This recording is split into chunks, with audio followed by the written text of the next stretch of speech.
Eu vou pedir que você que trouxe a sua Bíblia, abra comigo na carta do apóstolo São Paulo aos Gálatas, capítulo de número 6, e o versículo de número 14.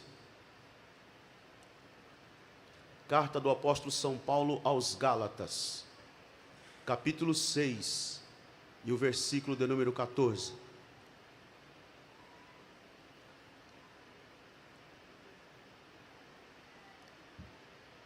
Se você encontrou Gálatas capítulo 6, versículo 14, diga amém.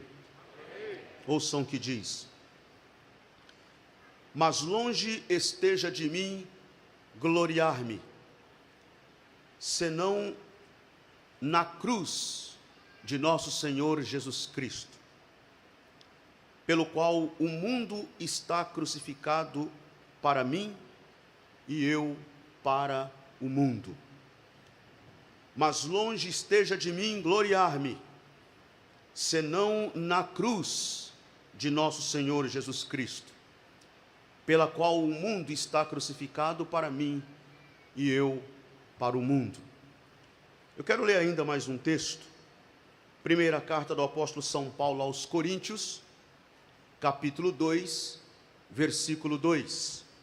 Primeira carta do apóstolo São Paulo aos Coríntios, capítulo 2, versículo 2.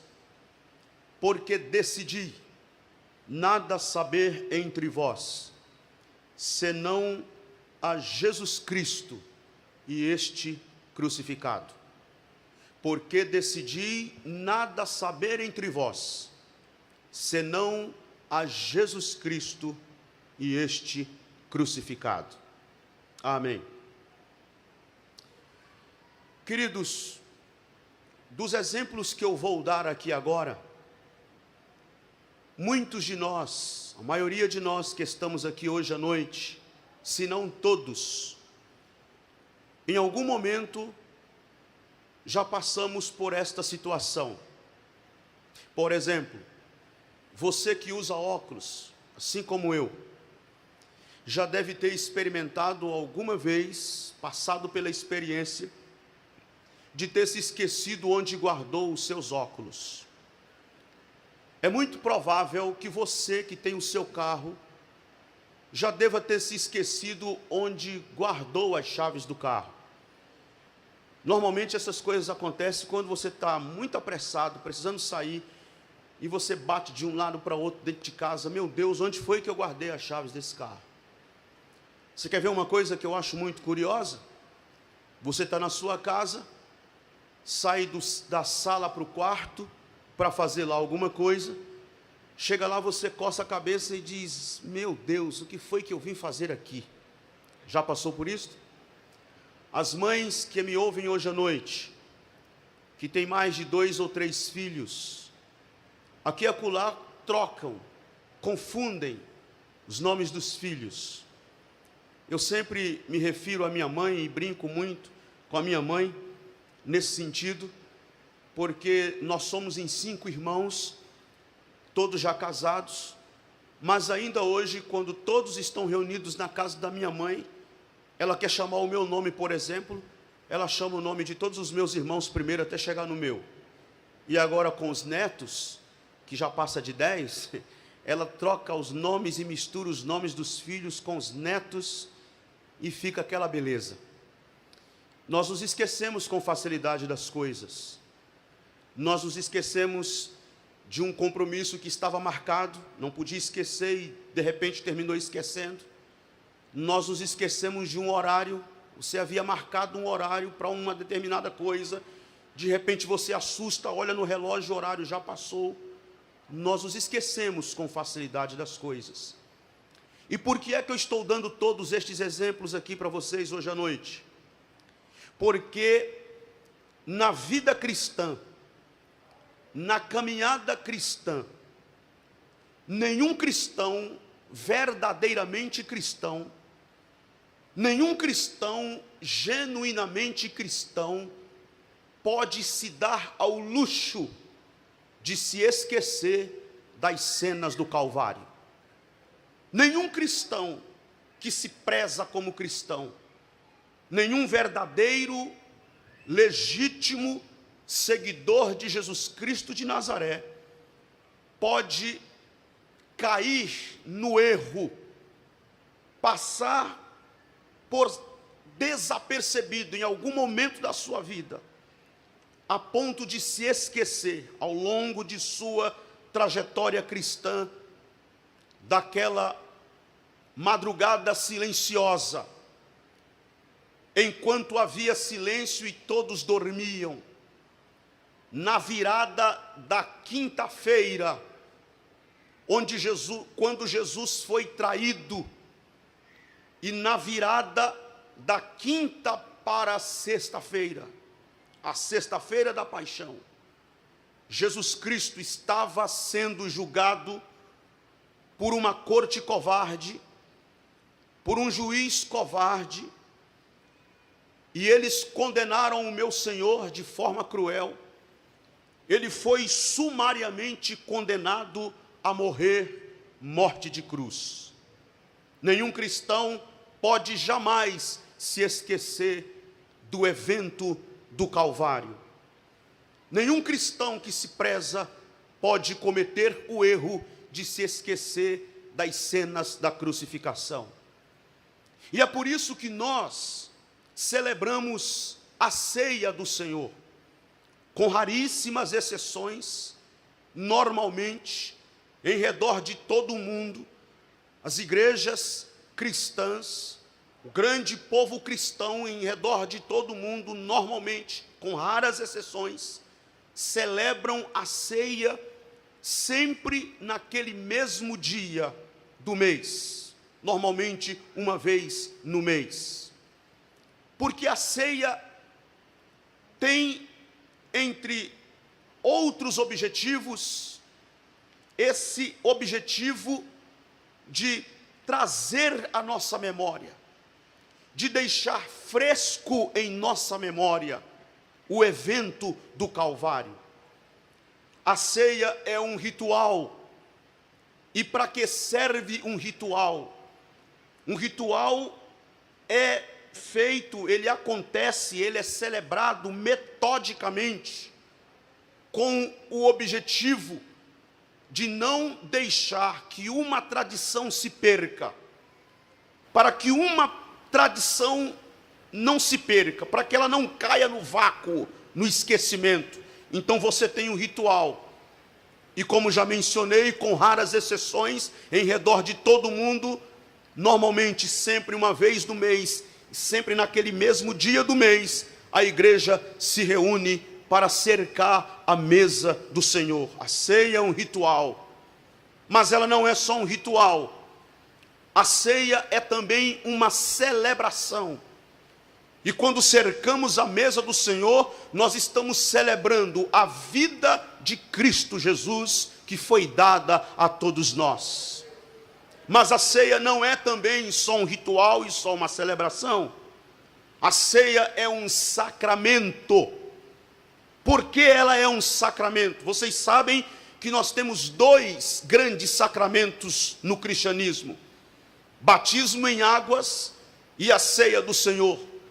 A Igreja Católica Romana acrescentou o casamento como um terceiro sacramento, mas nós, cristãos protestantes, cremos apenas nestes dois sacramentos: batismo em águas e ceia do Senhor.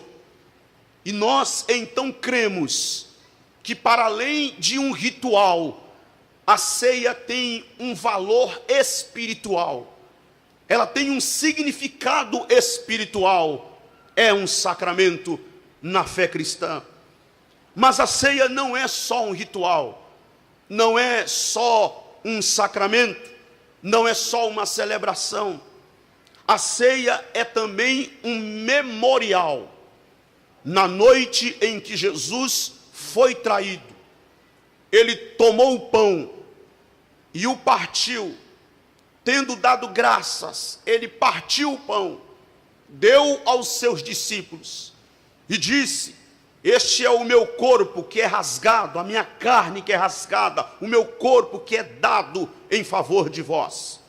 Tomou o cálice e por semelhante modo ele disse: este é o cálice da nova aliança no meu sangue. Fazei isto todas as vezes em memória de mim.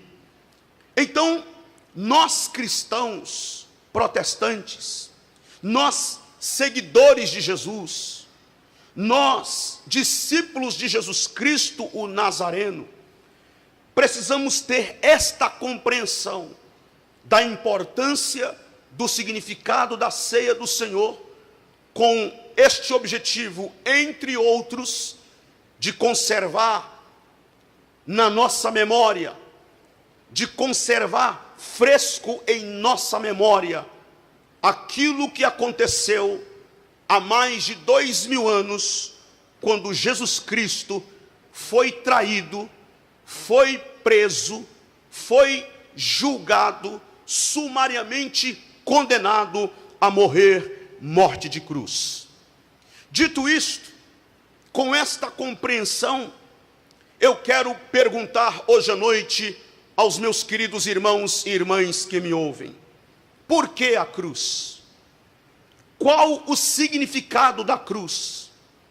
Qual o simbolismo da cruz? Qual o lugar da cruz na mensagem cristã? Qual o lugar da cruz na história da igreja e na história do cristianismo? Qual o significado da cruz na mensagem cristã, na fé cristã? Ah, meus queridos irmãos, o cristianismo poderia muito bem ter adotado uma manjedoura para ser o símbolo da fé cristã, para ser o grande símbolo do cristianismo. Poderia ter adotado também um peixe para ser o grande símbolo da fé cristã, o grande símbolo do cristianismo. Poderia ter adotado um barco. Por que não um barco? Já que Jesus andou algumas vezes de barco, já que Jesus usou o barco algumas vezes para pregar para as multidões. O barco poderia ser um símbolo da fé cristã, um símbolo do cristianismo, mas não, a cruz. Por que a cruz? Eu penso, meus queridos irmãos, que em primeiro lugar, nós precisamos voltar um pouquinho lá atrás, lá no primeiro século, e tentar compreender o que era a cruz, qual era o significado da cruz, o que representava a cruz lá no primeiro século. A cruz, em primeiro lugar, no primeiro século, era símbolo de maldição. Os judeus tinham isto muito claro em suas mentes, embora a cruz era um instrumento utilizado pelo Império Romano para matar as suas vítimas de forma cruel, mas que a cruz era símbolo de maldição, estava muito claro na cabeça dos judeus, por causa do livro do Deuteronômio. Eles conheciam perfeitamente a escritura que diz: maldito todo aquele que morre pendurado no madeiro. E foi exatamente isto que Jesus fez por mim e por você. Ele assumiu a nossa culpa, ele assumiu a nossa maldição. A Bíblia diz que ele foi feito maldito em nosso lugar. A cruz era símbolo de maldição. O que era a cruz no primeiro século? A cruz no primeiro século era um instrumento de tortura. E era um instrumento de tortura dos mais violentos, dos mais sanguinários, dos mais terríveis, dos mais macabros que podia existir no primeiro século. Muita gente morreu numa cruz antes de Jesus e também depois de Jesus. A história diz que houve um tempo que Roma matou tanta gente que faltou até madeira para fazer cruzes para crucificar tanta gente que Roma levou a morrer pendurado numa cruz. E então existiam alguns rituais, porque como se não bastasse a morte de cruz ser uma morte cruel, penosa, dolorosa, uma morte triste, uma morte muito dolorosa. Os imperadores romanos, ou o Império Romano, fazia questão de tornar ainda mais intensa, ainda mais dolorosa a morte de cruz. E por isto, eles, antes que a vítima, após ser condenada, após a vítima ter sido condenada, após o réu receber a sentença de condenação, antes que a vítima, que o réu fosse levado a ser pregado na cruz, primeiro ele era submetido a uma sessão de espancamentos, de açoitamentos e de tortura. Tanto Charles Swindoll, um grande escritor norte-americano, no seu livro Das Trevas ao Amanhecer, como o famoso teólogo John Stott, que escreveu um livro com o título A Cruz, que é um livro muitíssimo conhecido por vários cristãos em redor do mundo. Ambos os escritores, eles escrevem ou comentam em seus livros aqui mencionados, aqui citados, de que forma Roma se utilizava, qual era a maneira, qual era o método que Roma se valia para submeter a vítima, o réu, a sessões de tortura, a sessões de espancamento. Primeiro, eles rasgavam todas as roupas da vítima. A vítima ficava completamente nua, sem nenhuma peça de roupa sobre o seu corpo.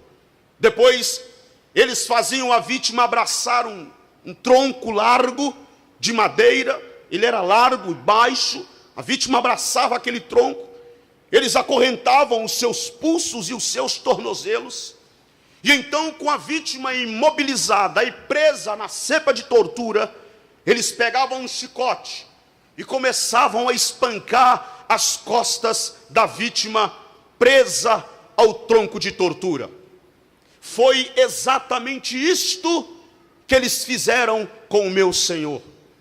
E cabe ressaltar o seguinte: havia uma lei na tradição judaica que regulamentava a quantidade de chicotadas que alguém deveria tomar. Isso está lá em Deuteronômio, capítulo de número 25, a partir do versículo de número 1. Havia uma lei, um dispositivo na lei judaica que regulamentava a quantidade de chicotadas. Não podia passar de 40 açoites. A vítima não podia ser açoitada, o culpado não poderia ser açoitado mais de 40 vezes. O judeu temia quebrar essa lei, e então ele contava meticulosamente 39 chicotadas, não chegava às 40, 39, para não correr o risco de quebrar esta lei de Deuteronômio, capítulo de número 25. Porém, todavia, contudo, entretanto, o nosso Cristo não foi espancado, não foi chicoteado segundo os métodos judaicos. Esta é uma lei judaica. Ele foi espancado, ele foi chicoteado segundo os métodos romanos.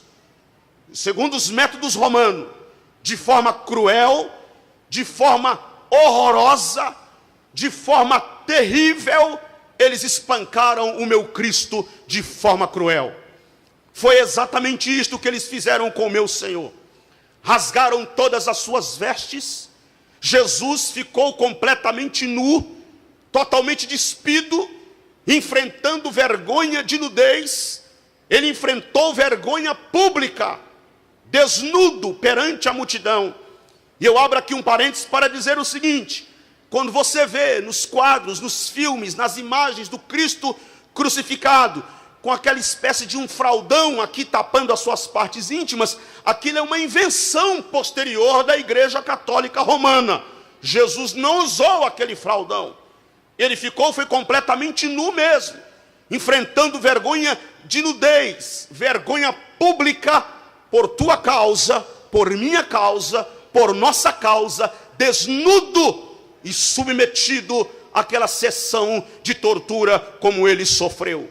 Amarraram o meu Senhor no tronco de tortura. Os pesquisadores afirmam que o tipo de chicote que eles usaram para espancar o meu Cristo era uma espécie de um azorrague. Esse azorrague tinha 12 pontas. Nas pontas dos chicotes eles amarraram lasca de madeira, pedaço de osso e chumbo, e então começaram a espancar de forma cruel as costas do meu Senhor. As lascas de madeira, os pedaços de ossos cravavam na sua carne, rasgavam a cada puxada que o carrasco dava. Voou sim pedaços de carne do meu Cristo. Ele perdeu muito sangue ali no tronco de tortura, porque era esse o objetivo do chumbo, era para provocar uma espécie de uma hemorragia que acelerava o esguichamento do sangue. Ele perdeu muito sangue ali. E Charles Swindoll, inclusive, comenta no seu livro, que eu já mencionei, que era tão cruel o espancamento no tronco de tortura, era tão terrivelmente macabro, cruel, sanguinário, horrorosa a maneira como a vítima era surrada no tronco de tortura, que muitos não suportavam e morriam ali mesmo no tronco de tortura. O meu Cristo suportou tudo isto sem reclamar. Ele não abriu a sua boca para reclamar, ele não abriu a sua boca para blasfemar. Isaías, no capítulo de número 53, 750 anos aproximadamente antes dele, se você puder conferir comigo aí na sua Bíblia, Isaías, capítulo de número 53, versículo de número 1, ouçam o que diz: quem creu em nossa pregação, e a quem foi revelado o braço do Senhor? Porque foi subindo como renovo perante ele, e como raiz de uma terra seca, não tinha aparência, nem formosura. Olhámo-lo, mas nenhuma beleza havia que nos agradasse. Era desprezado e o mais rejeitado entre os homens, homem de dores, e que sabe o que é padecer, e como um de quem os homens escondem o rosto. Era desprezado e dele não fizemos caso. Certamente ele tomou sobre si as nossas enfermidades, e as nossas dores levou sobre si, e nós o reputávamos por aflito, ferido de Deus e oprimido. Mas ele foi traspassado pelas nossas transgressões e moído pelas nossas iniquidades. O castigo que nos traz a paz estava sobre ele, e pelas suas pisaduras fomos sarados. Todos nós andávamos desgarrados como ovelhas, cada um se desviava pelo caminho, mas o Senhor fez cair sobre ele a iniquidade de todos nós. Ele foi oprimido e humilhado, versículo 7, mas não abriu a sua boca. Como cordeiro foi levado ao matadouro, e como ovelha muda perante os seus tosquiadores, ele não abriu a sua boca. Açoitaram o meu Senhor de forma cruel, mas ele não blasfemou. Eu imagino os soldados que estavam espancando o meu Senhor admirados, porque eles estavam acostumados a espancar um réu, eles estavam acostumados a espancar uma vítima num tronco de tortura, mas eles nunca haviam presenciado uma cena como aquela. Um homem inocente, resistente, suportando a angústia, a dor, a agonia, por causa dos meus e dos teus pecados. Ele não pronunciou nenhuma palavra de blasfêmia. Os soldados estavam acostumados a espancar vítimas do tronco de tortura, e estava acostumado a ouvir todo tipo de blasfêmia, blasfemando, gritando, em agonia, em desespero, amaldiçoando o imperador, amaldiçoando o dia do nascimento, blasfemando contra Deus. Pela primeira vez na história, tem um inocente sendo moído na cepa de tortura, mas ele não reclama. A estas alturas o meu Senhor já estava um bolo de carne humana completamente machucado. Em Isaías capítulo de número 52, versículo de número 14, Isaías profetiza 750 a 800 anos aproximadamente antes dele, e se refere exatamente àquilo que o Cristo de Deus haveria de padecer, quando diz: como pasmaram muitos à vista dele, pois o seu aspecto estava muito desfigurado, mais do que o de outro qualquer, a sua aparência, mais do que a dos outros filhos dos homens. Estava o meu Senhor completamente desfigurado. A essas alturas, ele estava um bolo de carne humana, completamente machucada, completamente deformada, totalmente ensanguentada, esvaindo-se em sangue. E então eles pegaram uma coroa de espinho, colocaram sobre a cabeça do meu Senhor, colocaram um manto vermelho sobre os seus ombros, que vinha até a altura da sua cintura, uma cana na sua mão, se ajoelharam diante dele, em tom de zombaria, eles faziam este gesto aqui, e diziam: salve rei dos judeus, salve rei dos judeus, salve rei dos judeus. Pegavam a cana da sua mão, espancavam com ela a sua cabeça, vendavam os seus olhos, batiam na sua face e diziam: confessa quem foi que te bateu, confessa quem foi que te bateu. Mas o meu Cristo permaneceu calado, ele não blasfemou. Insultaram ele, mas ele não reclamou. Cuspiram no seu rosto, mas ele não reclamou. Zombaram dele, tripudiaram sobre a sorte dele, mas ele não blasfemou. Permaneceu quieto, calado, como ovelha muda perante os seus tosquiadores, sem pronunciar nenhuma palavra de blasfêmia com quem quer que seja. E então eles pegaram uma cruz, a cruz que não era dele, a cruz que era tua, a cruz que era minha, a cruz que era instrumento de tortura, a cruz que era símbolo de maldição, colocaram sobre os ombros dele e obrigaram-no a carregar aquela cruz até o Monte Caveira, ao Gólgota, que ficava do lado de fora dos muros de Jerusalém, num monturo de lixo. Lá ele foi levantado.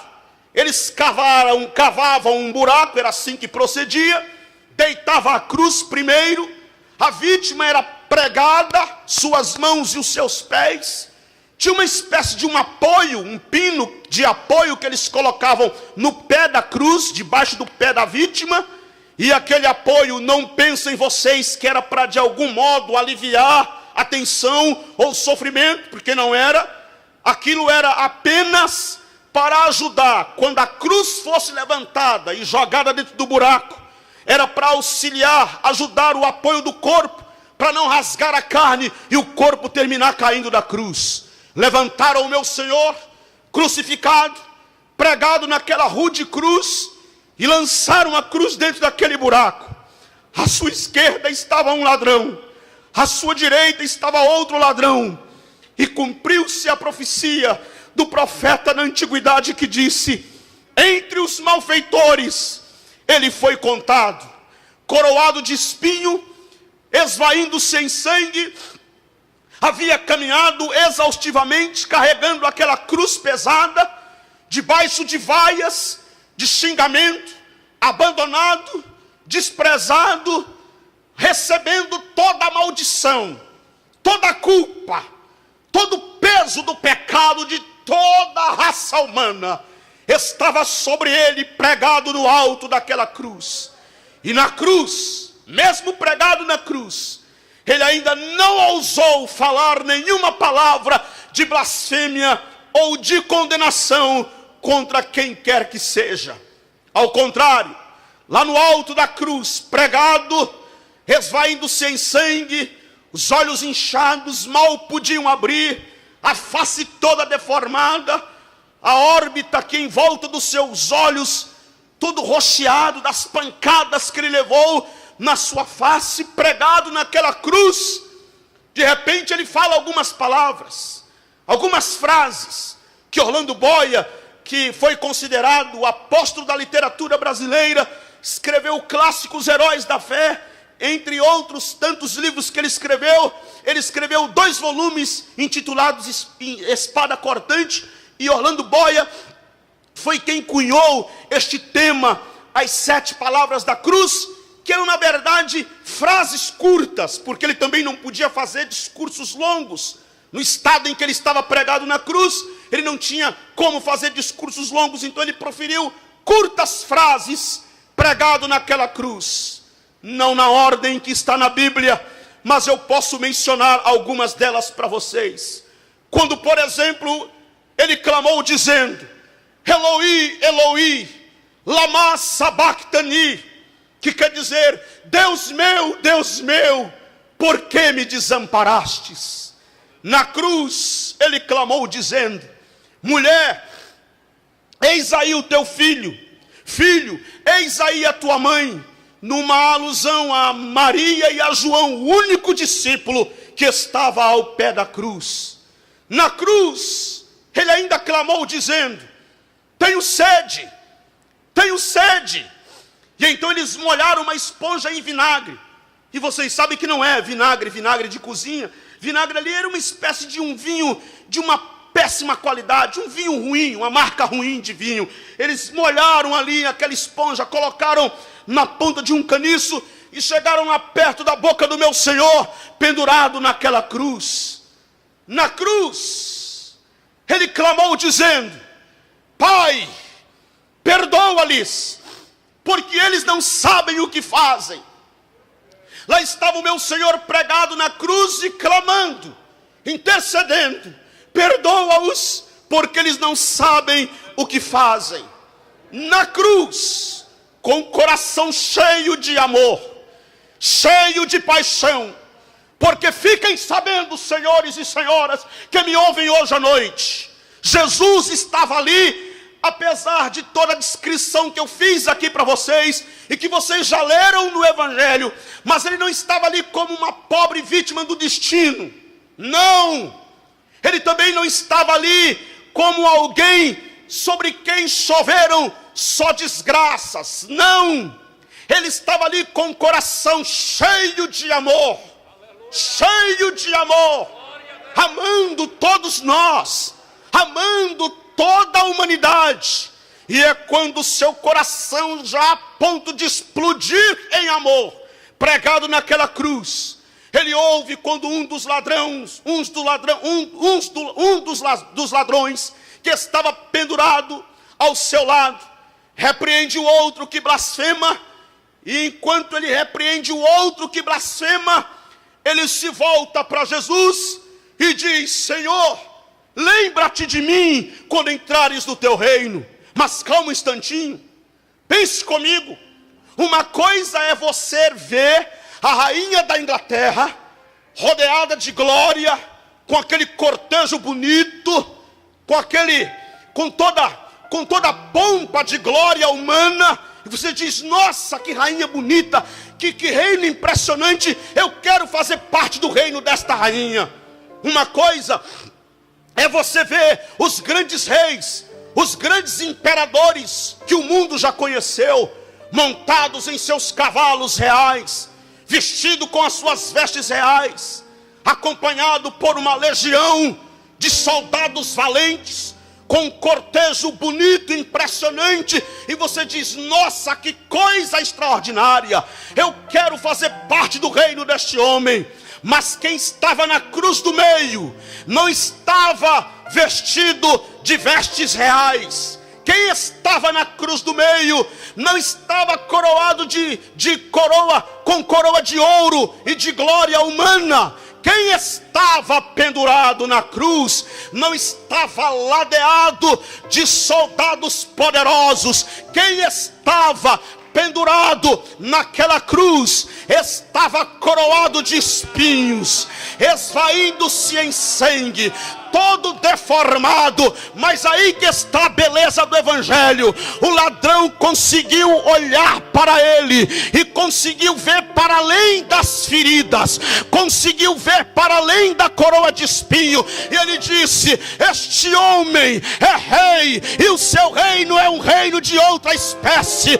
Eu quero fazer parte do reino deste rei. Senhor, lembra-te de mim quando entrares no teu reino. E então Jesus inaugura um reino para os condenados, quando disse: hoje estarás comigo no paraíso. Louvado seja o nome do Senhor. Pregado naquela cruz, meu Senhor esvaía-se em sangue. E de todas as frases, melhora para mim o retorno, querido, por favor, que eu senti que perdi aqui o retorno. Me ajude, por favor. Quando ele, pregado na cruz, proferiu estas frases, algumas das que já mencionei, de todas, a que mais impressiona o meu coração, a que mais enche o meu coração de gozo e de alegria, foi quando ele na cruz clamou com grande voz. Eu acho impressionante que os evangelistas colocam exatamente assim: ele clamou com grande voz, ou, dependendo da tradução, ele bradou com grande brado e disse: está consumado, está feito, está completo, está realizado, está consumado, tetelestai, completamente pago. Agora ouçam-me, quando ele bradou dizendo está consumado, era exatamente isto que ele estava dizendo: eu quitei o débito, eu rasguei a dívida, está completamente pago, está consumado. Agora, meus queridos irmãos, quem estava morrendo ali naquela cruz era exatamente Jesus Cristo, nosso Senhor amado, que o seu coração já estava diminuindo o batimento cardíaco, os seus órgãos já estavam entrando em colapso, Jesus estava entrando em processo de morte. Mas mesmo entrando em processo de morte, morrendo, o coração diminuindo e já parando de bater, mas ele ainda permanecia Senhor da história. Ele permanecia Senhor da história. E aqui está a resposta da mensagem do Evangelho, a resposta da cruz. Por que a cruz? Qual o significado da cruz? O significado da cruz tem a ver exatamente com quem estava morrendo na cruz do meio. Quem morria na cruz do meio? Porque ouçam bem, se o Nilson morrer pendurado numa cruz, é cruel. Se o João, se a Maria, se o Antônio, se a Débora, se a Ruth morrer pendurada numa cruz, é cruel. Mas acontece que quem estava morrendo pendurado na cruz do meio não era o Nilson, nem o João, nem o Manuel, nem o Antônio, nem a Débora, nem a Ruth. Quem estava morrendo pendurado na cruz do meio era o Emanuel, o Deus conosco, o Verbo de Deus que se fez carne e habitou entre nós. Quem morria pendurado na cruz do meio era aquele que estava no princípio com Deus, e que todas as coisas foram feitas por Ele e para Ele, e sem Ele nada do que foi feito se fez. Quem estava morrendo pendurado naquela cruz é aquele que conhece todas as estrelas e chama-as todas pelo seu nome. Quem estava morrendo pendurado na cruz do meio é aquele que sabe quantos litros d'água tem no oceano, que conhece cada grão de areia que existe na praia. Quem estava morrendo pendurado naquela cruz é aquele que conhece cada toca de cada esquilo que habita nas mais distantes florestas em redor do planeta Terra. Quem estava morrendo pendurado naquela cruz era aquele que curou o cego, era aquele que abriu os ouvidos do surdo, era aquele que limpou leprosos. Quem estava morrendo pendurado naquela cruz era aquele que chegou na porta do túmulo de Lázaro e disse: Lázaro, vem para fora. E Lázaro veio para fora. Quem estava morrendo pendurado naquela cruz era aquele que disse à filha de Jairo: Talita cumi, levanta-te, menina. E a menina levantou. Quem estava morrendo pendurado pendurado naquela cruz era aquele que chegou na cidade de Gadara, e um homem possuído por demônios, que arrebentava as correntes e colocava os gadarenos em desespero. Mas quando Jesus pisou lá, a legião de demônios se dobrou diante dele, e o homem foi liberto. Quem estava morrendo, pendurado naquela cruz, é aquele que os demônios, quando ouvem o seu nome, estremecem. É aquele que o inferno entra em convulsão quando ouve o seu nome. Quem morria pendurado naquela cruz é o Cristo desta igreja, é o Rei dos Reis, o Senhor dos Senhores. Ele estava pregado e morrendo na cruz do meio. Qual o significado da cruz? A cruz tem a ver com quem morre ali. Quem era que morria ali? Aquele a quem a Bíblia se refere dizendo: nele habita corporalmente toda a plenitude da divindade. Ouçam-me, senhores e senhoras, é por causa de Jesus que a cruz se tornou o maior evento, ou o evento de maior significado na história da humanidade. Não é redundância e nem extrapolação da minha parte em afirmar para vocês que a cruz é o centro, o resto é circunferência. Nenhuma descoberta científica, nenhuma ideologia política, nenhuma corrente filosófica consegue superar o evento da cruz. Sabe por que não? Porque a cruz diz respeito não a um país, diz respeito não a uma aldeia, diz respeito não a uma cidade, diz respeito não a um povo, ou a uma etnia, ou a uma língua. A cruz diz respeito a toda a humanidade. A cruz diz respeito a todo o universo. A igreja não pode esconder a cruz. A igreja não tem o direito de varrer a cruz para debaixo dos tapetes. A igreja não tem o direito de se esconder da cruz. Ao contrário, a igreja precisa fazer da cruz a sua glória. Por isso Paulo diz: longe de mim gloriar-me, a não ser na cruz de nosso Senhor Jesus Cristo, pela qual o mundo está crucificado para mim e eu para o mundo. Paulo poderia se gloriar de muitas coisas, e é exatamente isto que ele está combatendo na igreja da Galácia, porque fariseus estavam entrando na igreja e dizendo: não, tem que circuncidar. Não é assim igual Paulo está pregando. Não é só crer em Jesus, não é só aceitar a fé em Cristo, não, tem que praticar os rituais religiosos, tem que circuncidar. Aí Paulo fica sabendo disso, escreve para eles dizendo o seguinte: olha, vocês se desligaram da graça, vocês caíram de Cristo, vocês caíram da graça e se desligaram de Cristo. Foi para a liberdade, disse Paulo, foi para a liberdade que Cristo nos libertou. Estes que estão mandando vocês circuncidarem, eles estão falando isso para se gloriar na carne deles, mas eu não quero me gloriar em nada disso. Eu não quero me gloriar na minha carne. Eu me gloriarei sim na cruz de nosso Senhor e Salvador Jesus Cristo. Ah, meus queridos irmãos e irmãs, permita-me dizer hoje à noite, não se sinta em desconforto com o que vou dizer, mas eu vou dizer aqui em nome do Senhor Jesus.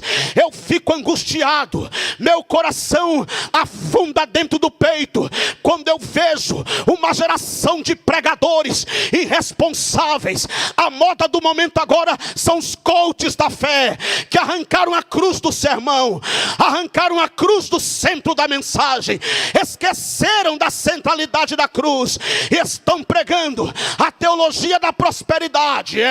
Estão pregando teologia da prosperidade, evangelhozinho que faz cócega na alma, coceirinha nos ouvidos. Não, você pode vir aqui do jeito que você quiser, fica à vontade. Deus é só um negócio, a fé é só um negócio, Jesus é só um trampolim para você fazer a vida funcionar.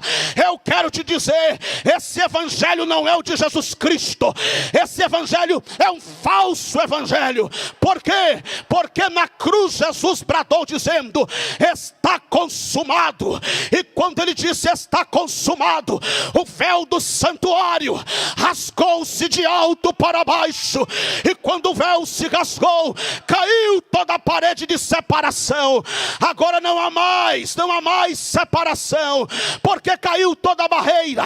Eu não preciso mais de nenhuma engrenagem religiosa para intermediar a minha relação com Deus. Eu não preciso de lenço ungido, eu não preciso da oração forte do bispo, do apóstolo ou do reverendo. Eu não preciso de nenhum papa, de nenhum padre, de nenhum pastor. Eu não preciso do copo com água em cima do rádio. Sabe por quê?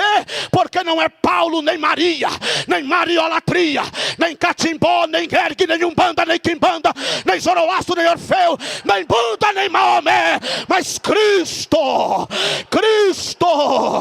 Aleluia, aleluia, aleluia. Será que você pode levantar as suas mãos para os céus? Será que pode? Será que pode levantar as suas mãos para os céus? Glorifique a Deus hoje à noite, glorifique a Deus hoje à noite. Sabe por quê? Porque está pago, está pago, está pago. Não há mais nada a ser feito pela salvação da humanidade. Está pago.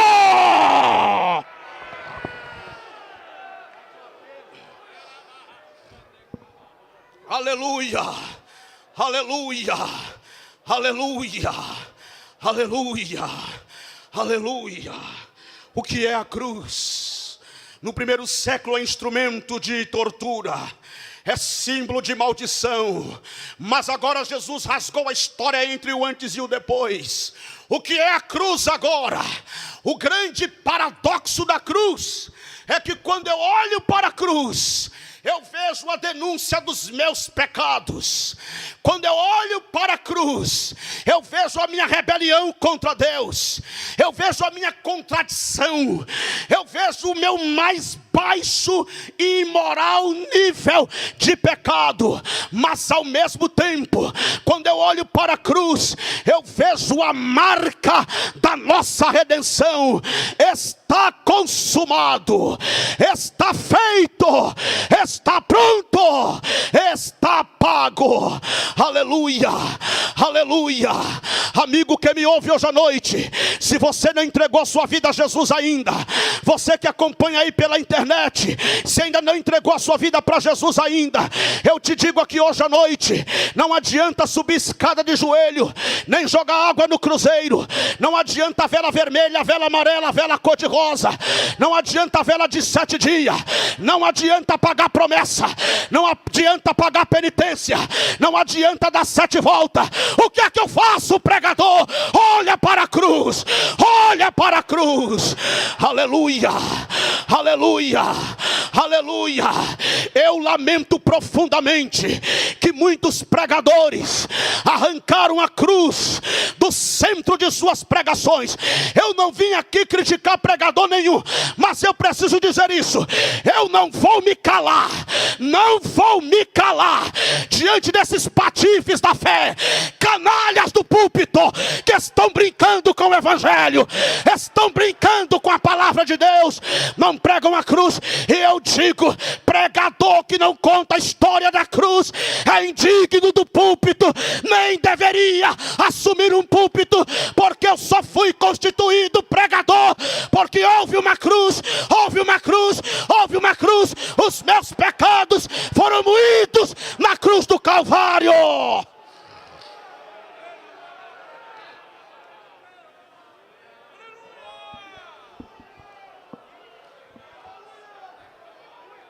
A Bíblia diz que ele estava enfermado por causa dos nossos pecados na cruz do Calvário. A Bíblia diz que ele foi feito pecado por nós. E por quê? Porque Ele nos amou sem exigir nenhuma contrapartida nossa. E eu gosto da frase do Billy Graham.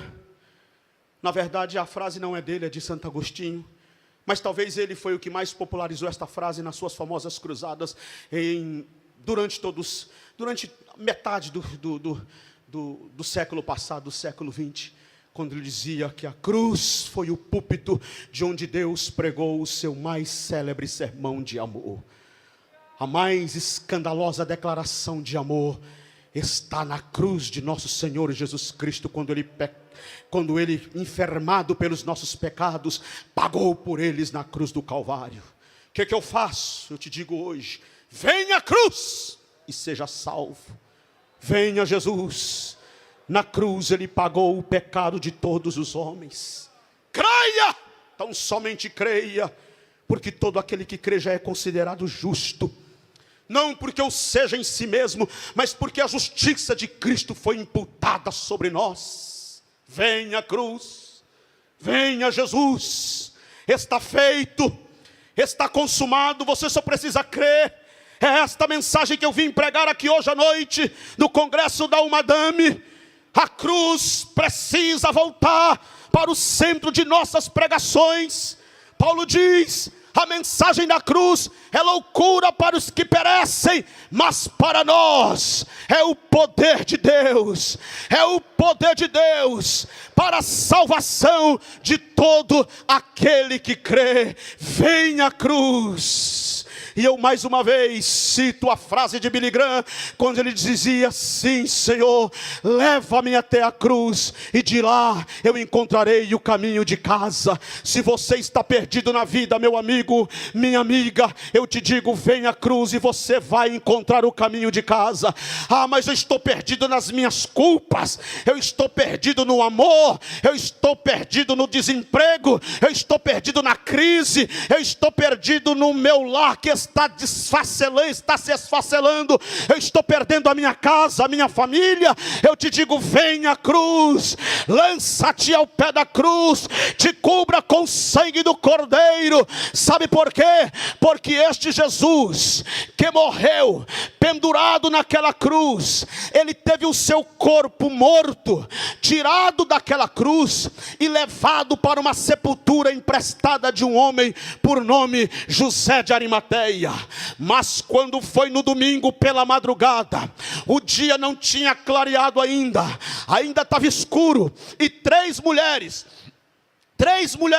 segundo a versão de Marcos, Maria Madalena, Maria mãe de Tiago e Salomé, levantaram-se bem de madrugada, bem cedo, e disseram: vamos lá, levar algumas especiarias aromáticas para perfumar o corpo do nosso mestre e ajudar no processo de putrificação. No caminho elas iam conversando, porque estava lá a pedra que era pesada, uma guarnição dos soldados guardando a porta do túmulo, o selo de Roma cravado e é inviolável, e elas vão conversando. Mas enfim, quando a gente chega lá, a gente vê como é que vai fazer. Nós vamos caminhando. Mas quando chegaram na porta do túmulo, para a surpresa delas e para a alegria da igreja e de toda a humanidade, a pedra já estava fora do lugar. A pedra já havia sido removida. E parece que eu vejo elas olhando para dentro do túmulo para ver se viam alguma coisa. Não viam nada. O lenço dele estava dobradinho lá, o lençol jogado pelo chão. E o corpo, você vê o corpo? Não, eu não vejo o corpo, eu não vejo nada. O túmulo está vazio. E de repente elas foram surpreendidas por um ser angelical que trouxe a mais extraordinária notícia que já circulou o planeta Terra. Que notícia é esta? Ele disse, o anjo disse àquelas mulheres: por que buscai dentre os mortos aquele que não está mais aqui? Porque já ressuscitou. Ele ressuscitou, ele está vivo. Você crê que ele vive? Então levante a sua mão aí se você crê que ele vive. Ele ressuscitou, está vivo. Agora corram lá, vão avisar para os seus irmãos que Ele ressuscitou, Ele está vivo, Jesus vive. E porque Ele vive, eu posso crer no amanhã. Meus queridos irmãos e irmãs, esta é uma particularidade do cristianismo. A doutrina da ressurreição é uma singularidade da fé cristã. Nenhuma outra religião no mundo pode pregar a doutrina da ressurreição. Ou, em outras palavras, até pode, mas não fará nenhum sentido. Por exemplo, o budismo até pode pregar a doutrina da ressurreição, mas não faz sentido. Buda não ressuscitou, o espiritismo também, mas não faz sentido, porque Allan Kardec não ressuscitou. No islamismo também, Maomé não ressuscitou. No zoroastrismo também, Zoroastro não ressuscitou. Mas na fé cristã, na mensagem do evangelho, o túmulo está vazio. Ele ressuscitou, ressuscitou, ressuscitou, ressuscitou. Ele venceu a morte, ele venceu o inferno. Lá no Apocalipse, ele se revelou a João dizendo: João, eu sou o que fui morto, mas vivo para todo sempre, e tenho as chaves do inferno e da morte. Eu sou o que fecha e ninguém abre, o que abre e ninguém fecha. Irmão, é isto aqui que empolga o meu coração. Pode falar o que quiser de mim, pode falar, pode murmurar à vontade, o tanto que quiser, pode criticar a maneira que quiser. Eu estou empolgado na minha alma. Sabe por quê? Porque tenho certeza, eu tenho convicção que a minha pregação não termina em um cadáver, a minha pregação não termina em um defunto, a minha pregação não se acaba em uma sepultura. A minha pregação é concretizada naquele que tem a chave do inferno e da morte. Subiu ao céu e breve voltará, montado em um cavalo branco, e no seu manto estará escrito: Rei dos Reis e Senhor dos Senhores, Rei dos Reis e Senhor dos Senhores. Ora baixeire calamandaramadarabai. Dei candarabachere calamandarabai.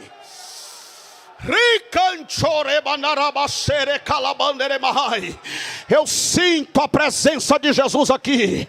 Eu sinto. Eu não estou pregando num Cristo morto. Eu não estou pregando em um Cristo jogado em uma sepultura. Eu não estou pregando um defunto há mais de 2000 anos. Eu estou pregando o Cristo vivo, ressurreto, que está aqui hoje à noite. Ele está aqui no púlpito, ele está nas galerias, ele está na nave da igreja. O congresso da Almadame só está acontecendo aqui porque ele venceu a morte, porque ele ressuscitou, porque ele venceu o pecado. Almadame, se ele não tivesse morrido, esse congresso aqui era uma falência. Se Jesus não tivesse ressuscitado, este congresso aqui nem existiria. E se existisse, seria um fiasco, seria uma falência, seria uma vergonha, seria uma decepção. Mas porque ele vive, porque ele está vivo, eu posso hoje me alegrar na sua presença e sentir o cheiro dele aqui. Eu sinto o cheiro dele aqui, eu sinto a presença dele aqui, eu sinto a glória dele aqui. Fica em pé comigo em nome de Jesus.